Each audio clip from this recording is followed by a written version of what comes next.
Praise the Lord.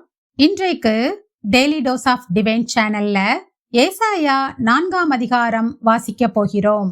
ஏசாயா 4ஆம் அதிகாரத்தில் நீதியின் பின்பு வரும் மீட்பையும் சுத்திகரிப்பையும் பற்றி பேசப்படுகிறது. மக்கள் தங்கள் பாவத்திலிருந்து சுத்தமாக்கப்பட்ட பின்பு தேவனுடைய மகிமை அவர்கள் மேல் தங்கும் என்று ஏசாயா தீர்க்க தரிசனமாக காண்கிறான். இந்த அதிகாரம் நம்பிக்கையை காட்டுகிறது. தீர்ப்புக்கு பின் மீட்பு வரும் என்று சொல்லப்படுகிறது. இதன் மூலம் தெரியும் உண்மை, தேவன் அழிவை அல்ல சுத்திகரிப்பை கொடுக்கிறார். ஏசாயா 4ஆம் அதிகாரம் வாசிக்க கேட்போம்.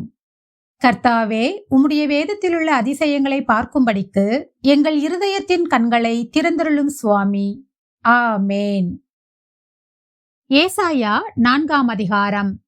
அந்நாளில் 7 ஸ்திரீகள் ஒரே புருஷனை பிடித்து, நாங்கள் எங்கள் சொந்த ஆகாரத்தை புசித்து எங்கள் சொந்த வஸ்திரத்தை உடுப்போம், எங்கள் நிந்தை நீங்கும்படிக்கு உன் பேர் மாத்திரம் எங்கள் மேல் விளங்கட்டும் என்பார்கள்.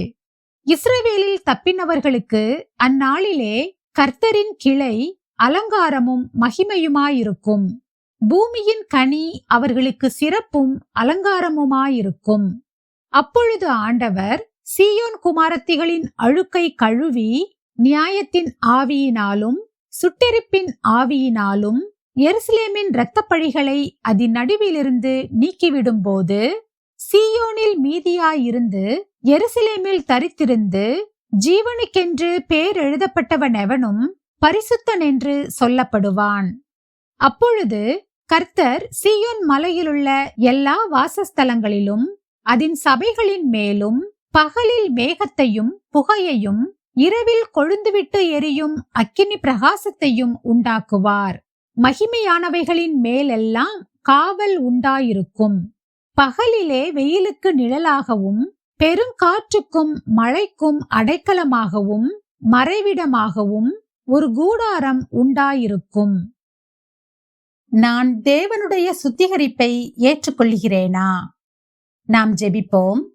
அன்புள்ள இயேசு சுவாமி, இந்த அருமையான காலை வேளையை தந்ததற்காக உமக்கு நன்றி ஏசப்பா. எத்தனையோ பேருக்கு இல்லாத ஸ்லாக்கியத்தையும் பாக்கியத்தையும் அற்ப பாவிகளும் தூசுகளுமாகிய எங்களுக்கு தந்தீரே, அதற்காக உமக்கு நன்றி ஏசப்பா. நாங்கள் இன்றைக்கு வாசிக்க கேட்டபடி எங்கள் வாழ்க்கையை நீர்தாமே சுத்தமாக்கி தர வேண்டுமாறு ஜெபிக்கிறேனப்பா. உம்முடைய மகிமை எங்கள் மேல் பிரகாசிக்க எங்களை ஆயத்தப்படுத்தும். இயேசு கிறிஸ்து மூலமாக ஜெபம் கேளும் எங்கள் ஜீவனுள்ள நல்ல பிதாவே. ஆமேன், ஆமேன். நாம் அடுத்த நாள் வேத வாசிப்பில் சந்திப்போம். God bless you.